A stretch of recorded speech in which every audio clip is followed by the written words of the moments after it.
Bonjour. Il faut le reconnaître, le processus de béatification et de canonisation, parfois, lorsque c'étaient des chrétientés qui étaient éloignées du cœur battant de la foi, à savoir Rome, eh bien parfois ça mettait du temps pour qu'ils soient canonisés, même lorsque c'étaient des saints extraordinaires. Ainsi est le cas de ce saint franciscain du XVe siècle, qui n'a été canonisé que par le pape Benoît XVI au XXIe siècle. Son nom, Saint Simon de Nipnica. Nipnica, c'est la ville d'où il vient. Il faut savoir que quand on rentre chez les franciscains, on perd son nom de famille. Quelquefois, il est oublié complètement. Je voudrais raconter sa vie parce que elle présente une particularité tout à fait singulière. Il a su faire, dans sa prédication fervente, il a su donner au peuple polonais la spiritualité de la peste, oui, de la peste noire, cette épidémie terrible qui revenait par vaxus sexive et qui était arrivée en Europe au cours du XVe siècle. Évidemment, cela va nous paraître curieux puisque, on le voit, à partir du moment où ce terrible fléau s'abattit sur l'Europe, eh bien, les Christs souriants, les Christs pleins d'espoir se transformèrent en des danses macabres. Ça veut dire que là, en France particulièrement, où il y eut une perte de population parfois allant jusqu'à 50%, la joie se tarit dans les gorges. Eh bien lui, franciscain, était capable de montrer au peuple polonais qu'il fallait regarder la peste autrement. Qui est-il? Alors ce petit garçon naît vers 1440 du côté de Lipnica, dans le sud de la Pologne. Ses parents, dont nous avons gardé le prénom, sont d'humbles paysans, mais des paysans modestes et travailleurs, qui, par contre, sont très riches au point de vue de la foi, et non seulement de la foi, mais de l'amour de la culture polonaise. C'est curieux, hein? Ça arrive très tôt, puisqu'à cette époque-là, la Pologne est un pays indépendant. On comprend qu'au XIXe siècle et au XXe siècle, où la Pologne a eu des grands moments où elle a failli disparaître, dévorée par ses puissants voisins, là, l'éducation dans les plus humbles campagnes portait sur l'amour du pays et l'amour du Christ. Eh bien eux, ils sont un peu comme des prophètes. Sa maman s'appelait Anna, son papa Grégor, et en réalité, ils avaient su sortir de leurs conditions paysannes pour devenir boulangers. Ils distribuaient à tout le village le pain, et ils faisaient ça véritablement comme un apostolat, donner la nourriture des corps, et ici, du pain que les prêtres utilisaient aussi pour l'Eucharistie. C'était un merveilleux métier. Toute leur jeunesse, ou toute la jeunesse de Simon, ils lui apprirent à être généreux, en particulier avec les mendiants qui passaient, et à lui donner du pain, et pas forcément les croûtes les plus dures, dont on se débarrassait, mais vraiment du pain frais, parce que c'était un peu comme le Christ qu'on accueillait. Ils permettent à leurs enfants, grâce aux revenus qu'ils ont, de fréquenter d'abord l'école de la paroisse et le curé, et ensuite, parce qu'il a appris le latin, il l'a appris très tôt, et ça c'est fondamental, La langue polonaise, qui est une langue slave, est très éloignée du latin, et le fait de l'apprendre très tôt fait qu'on la manie avec facilité. Et puis, très vite, le curé les invite, parce qu'il est très intelligent, très doué, très travailleur. Il l'invite à le diriger vers Cracovie, où il y a une université qui a été ouverte, l'université Jagiellon. Il pourra y passer des diplômes, et de cette façon-là, ils auront fait pour leur enfant ce qu'il y a de meilleur. On a des traces de son passage à cette université, où il payait 1 grosny au lieu de 6 grosny, ce qui indique que l'université comprenait qu'il était d'une famille pauvre, et ne lui donnait pas la somme habituelle qui était demandée aux autres étudiants, qui avaient davantage d'argent. Il était donc à Cracovie en 1457, il y était arrivé 3 ans plus tôt, il avait 17 ans, lorsque passa, dans la ville, invité par le roi, Saint Jean de Capistran, qui venait d'Italie. Et là, par ses sermons bouleversants, il enthousiasma la foule. Il faut dire que Saint Jean de Capistran, c'était un fervent franciscain qui avait réformé son ordre.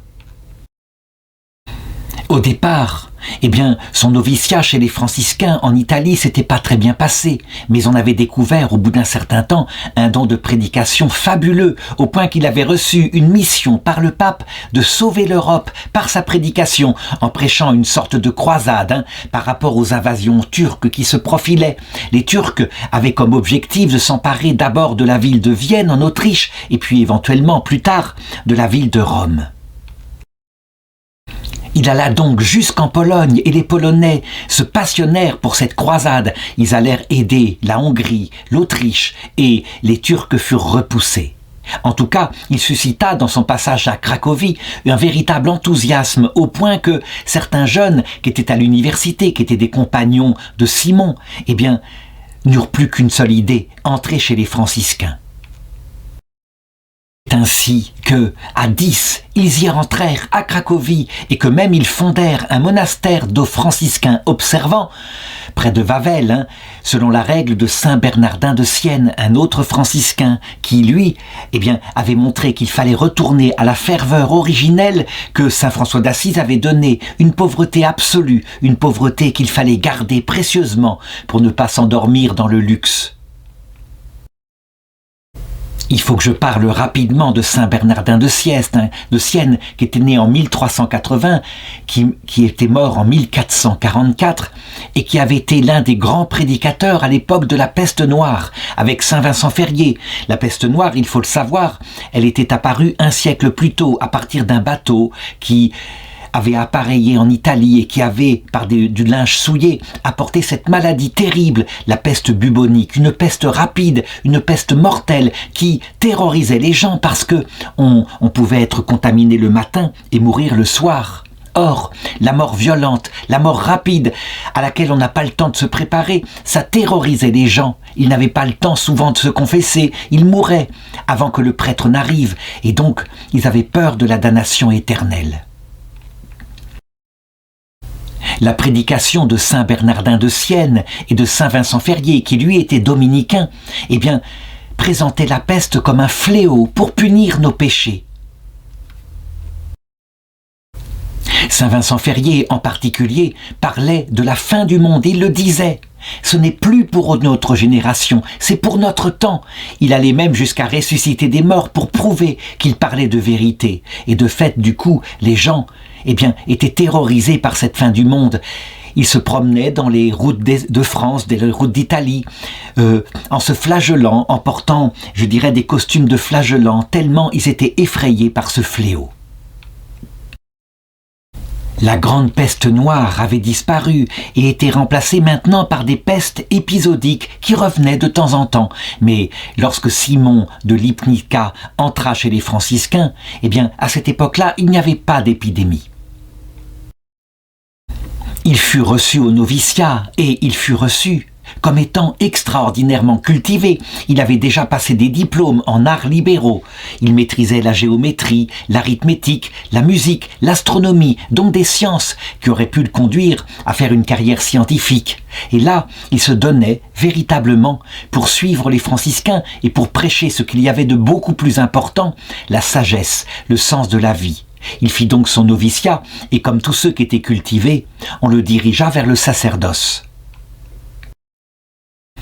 Il faut savoir que chez les franciscains, toute vocation sincère est acceptée, mais ceux qui n'ont aucune culture sont plutôt dirigés vers la mendicité.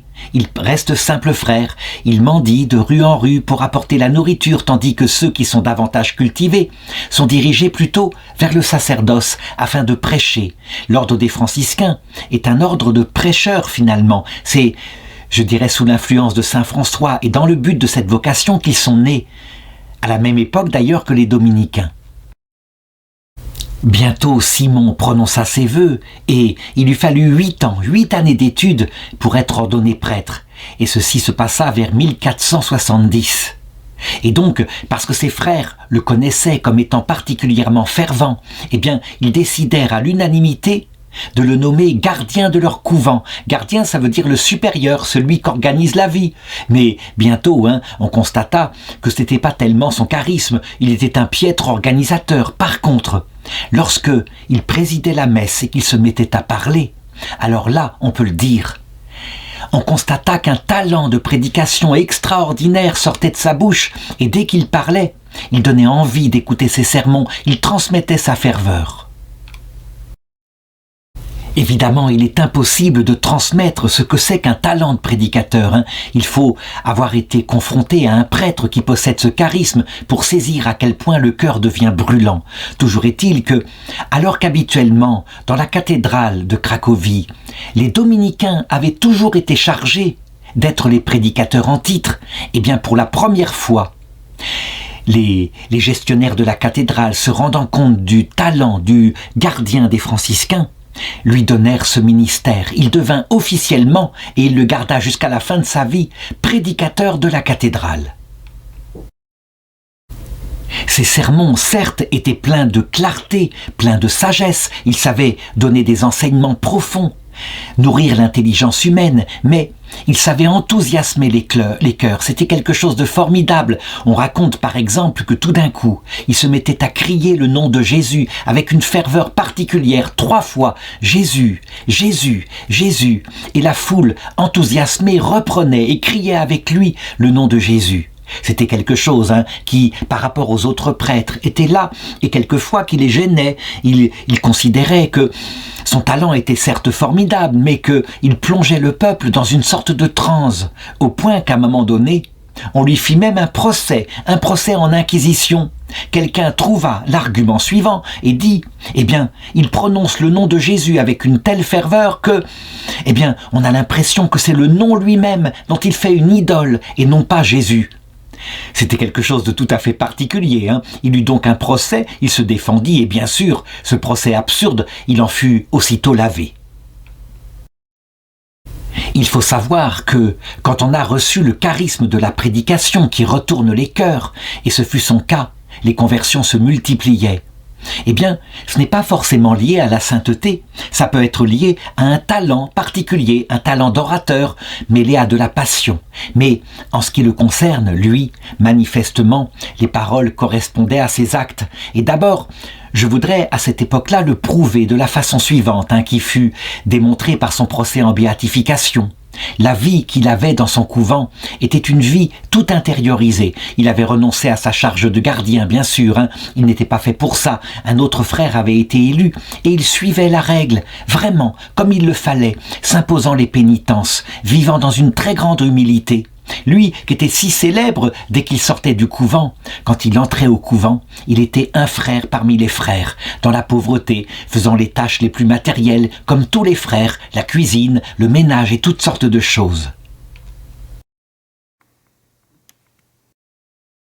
Pourtant, ses frères le voyaient bien, il fallait le libérer au maximum et des frères qui étaient eux convers, lui disaient « Père, allez plutôt confesser, on a besoin de vous dehors, vous avez reçu le don du discernement des esprits, ce n'est pas pour faire la vaisselle ». Alors il y allait.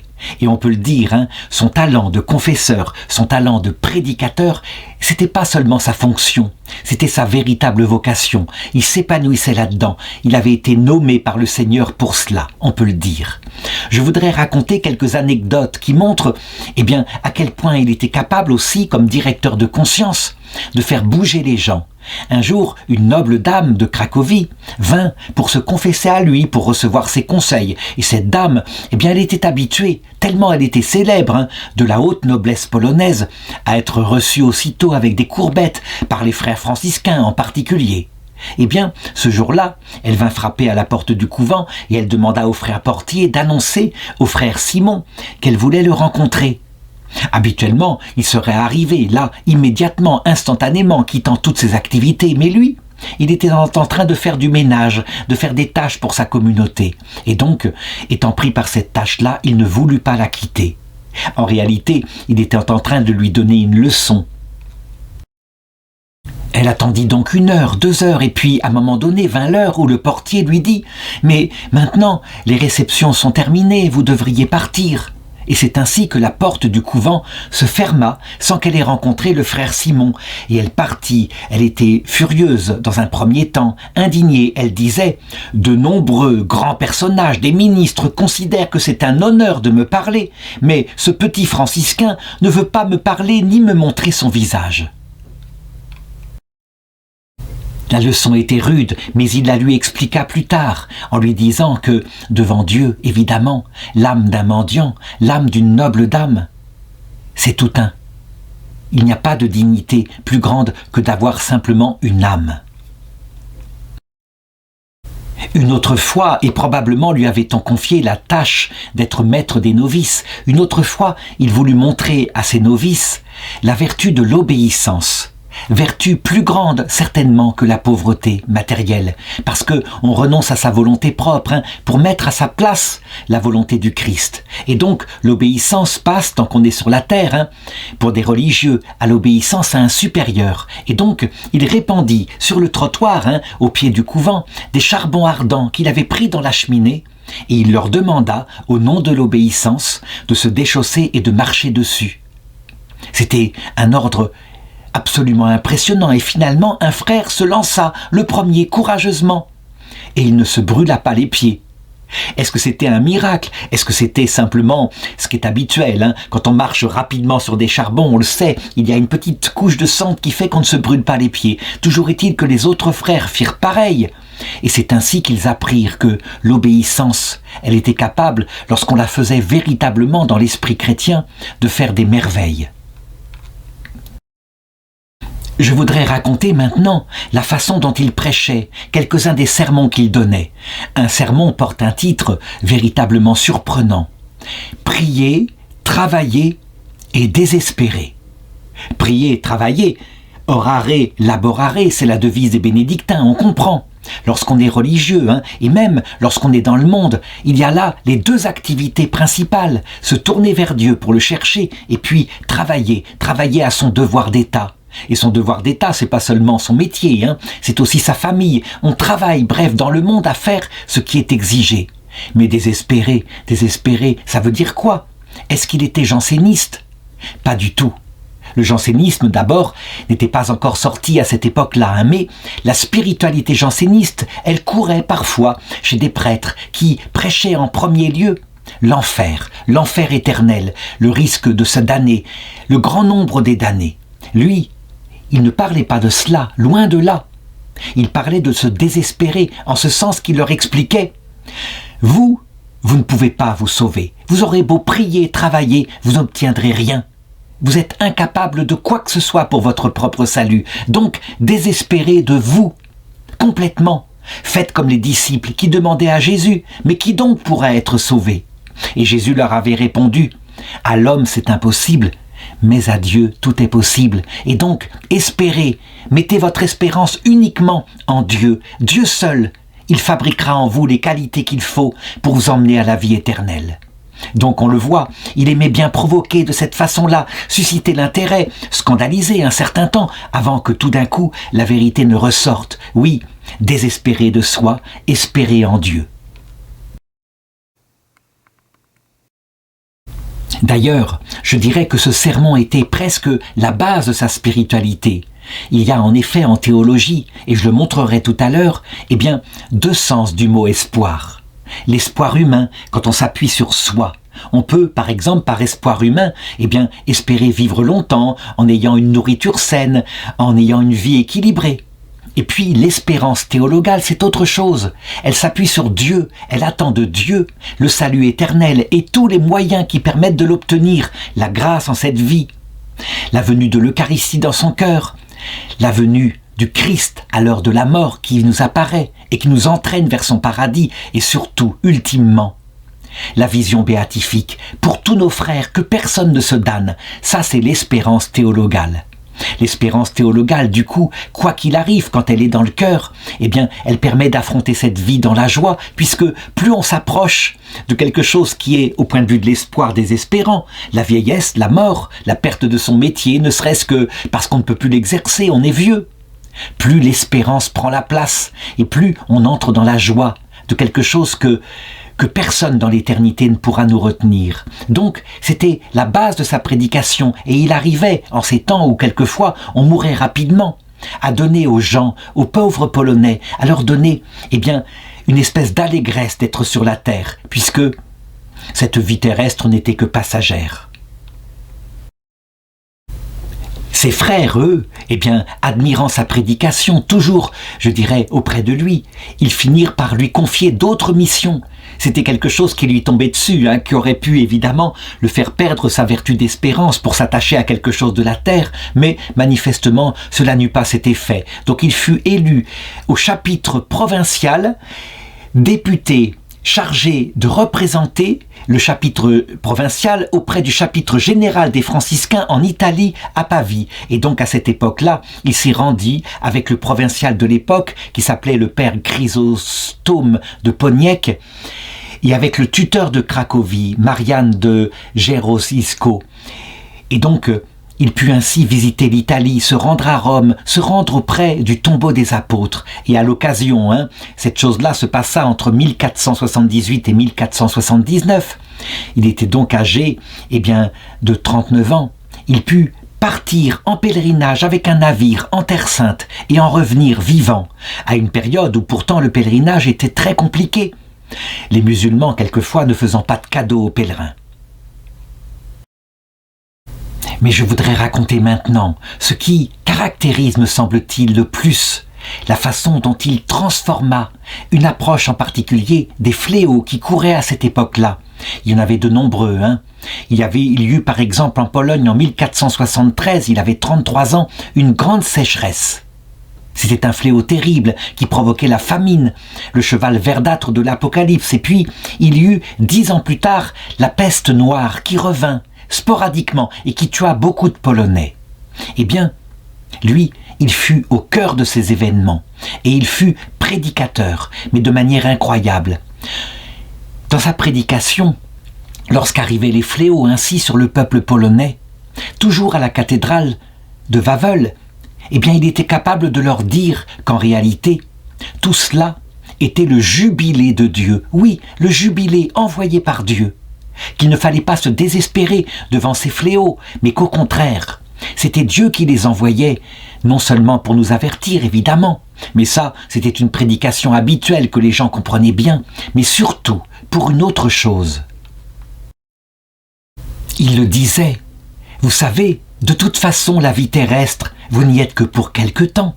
Et donc là, par cette maladie, par cette famine qui arrive, tout en suppliant Dieu, évidemment, de la guérir, soyez sûrs que cette vie n'est que passagère et que l'autre vie vous est annoncée. C'est un signe des temps, un signe qui vous dit que bientôt vous serez dans la lumière auprès de Dieu et que vous verrez ce pourquoi vous êtes fait. Vous n'êtes pas fait pour cette vie-là, vous êtes un peu dans la cave triste d'un hôtel, vous êtes fait pour la pièce commune où vous retrouverez le Seigneur. Et donc il arrivait de cette façon-là à mettre la joie, l'espoir au cœur même de ces fléaux, alors qu'habituellement, la prédication insistait plutôt sur la punition à cause de nos péchés, sur le fait que, s'il n'y avait pas eu le fléau, nous serions certainement allés en enfer. Il arrivait à transformer en joie et en allégresse ce qui était habituellement chez les prédicateurs transformé en terreur. D'ailleurs, aussitôt ces sermons terminés, il allait s'occuper des malades. Et il le disait, moi, j'espère bien que là, le Seigneur va me prendre, qu'il va me contaminer par la peste, de manière à ce que je puisse atteindre le port où j'aspire. Et donc, on le voyait qui passait de maison en maison, courageusement, sans aucune espèce de précaution par rapport à sa propre vie, sauf évidemment par rapport à la vie des autres, prenant les précautions pour ne pas être lui-même vecteur de la maladie. Il allait là où étaient les mourants, il les accompagnait. Il leur donnait le sacrement de l'extrême-onction, après le sacrement de la pénitence. Il leur donnait l'Eucharistie. Bref, il était là pour les accompagner vers la vie éternelle. Du coup, les autres frères du couvent, voyant son enthousiasme et comprenant qu'il avait bien raison, qu'il ne fallait pas d'abord protéger sa propre vie, que le Seigneur en ferait ce qu'il veut, ils faisaient de même. Et donc les frères franciscains eurent un rôle très important pendant cette peste noire de 1483. Lors de son premier jubilé en 1473, il ne fut pas contaminé. Et il disait « Ah, je suis bien déçu. Ah, je suis encore là sur la terre, sans doute parce que vous avez besoin de moi. » Mais lors de la peste de 1483, ce qui devait arriver arriva. Sans doute qu'une des puces, les puces qui piquaient les rats étant eux-mêmes contaminés. Quand les rats mouraient, les puces quittaient les rats et allaient piquer les hommes, et c'est ainsi que les hommes étaient contaminés. Eh bien, sans doute qu'une de ces puces fut source de sa contamination. Le roi de Pologne, Casimir IV Jagellon, lui avait fui la ville. Il savait bien qu'il fallait s'éloigner le plus possible sans avoir du tout découvert d'où venait la peste. C'était vraiment compliqué. On ne découvrira qu'au XIXe siècle ce que je raconte ici sur les puces qui piquaient les rats. En tout cas, une fois contaminé, il fut malade gravement pendant 6 jours et il se préparait dans la joie, pensant que, il ne se sauverait pas, mais qu'il se sauverait pour la vie éternelle. Ses frères étaient là qui l'entouraient de toute leur affection. Il avait été contaminé, ou plutôt les premiers signes de la maladie étaient apparus le 12 juillet 1482. Il mourut vers 15 heures, le 18 juillet 1482. Et les frères en furent désolés, et ses obsèques furent organisés. Il avait bien dit à ses frères, « Vous m'enterrerez dans l'entrée de l'église des franciscains, sous une pierre, sous une dalle, de telle façon que, les passants, les fidèles, quand ils entreront dans l'église, passeront et marcheront sur mon corps de pécheur. » Mais les frères et celui qui avait entendu ça ne voulut pas l'exaucer, et donc il fut enterré sous le maître-autel de cette église. Il rejoignit ainsi 2 autres franciscains, le frère Timothée et le frère Bernardin, qui eux-mêmes étaient morts en réputation de sainteté. Et les gens commencèrent à venir sur son tombeau, particulièrement lorsqu'ils étaient atteints de la peste. Et là, les miracles commencèrent à se produire, des guérisons fantastiques, au point que ça se sut. On a comptabilisé le nombre de guérisons, de miracles qu'il y a eu. Dans les rapports qui aboutirent à sa béatification, on compte 151 guérisons immédiates de la peste pour des pèlerins qui étaient venus prier auprès de son tombeau. Il y eut particulièrement des guérisons de séminaristes atteints par la peste, qui avaient reçu le conseil de leurs infirmières d'aller auprès du tombeau. Et c'est ainsi que lui, qui maintenant ne pouvait plus prêcher, il était mort à un peu plus de 40 ans, c'est ainsi que lui, il était remplacé par des prêtres fervents qui prêchaient le Christ à sa place. La relève était ainsi faite, en attendant qu'ils viennent le rejoindre de l'autre côté pour leur propre jubilé. En 1488, il était tellement célèbre à Cracovie que ses restes furent transférés dans une chapelle spéciale et exposés au culte public. Si bien que les Polonais le dirent, même si la démarche en béatification n'était pas réalisée, pour eux, c'était une béatification informelle. Ils l'appelaient le bienheureux frère Simon de Lipnica. De fait, il fallut attendre 200 ans, en 1685, pour que le pape Innocent XI le béatifie officiellement. Et pour sa canonisation, qui était bien évidente, il fallait qu'il soit donné comme modèle à cause de sa prédication unique sur la peste, comme source d'espérance théologale. Il fallait qu'il soit canonisé. Il le sera par le pape Benoît XVI en 2005. C'était bien tard, mais c'est le temps de l'Église. Après tout, elle a le temps, puisque de toute façon, nous marchons vers l'éternité.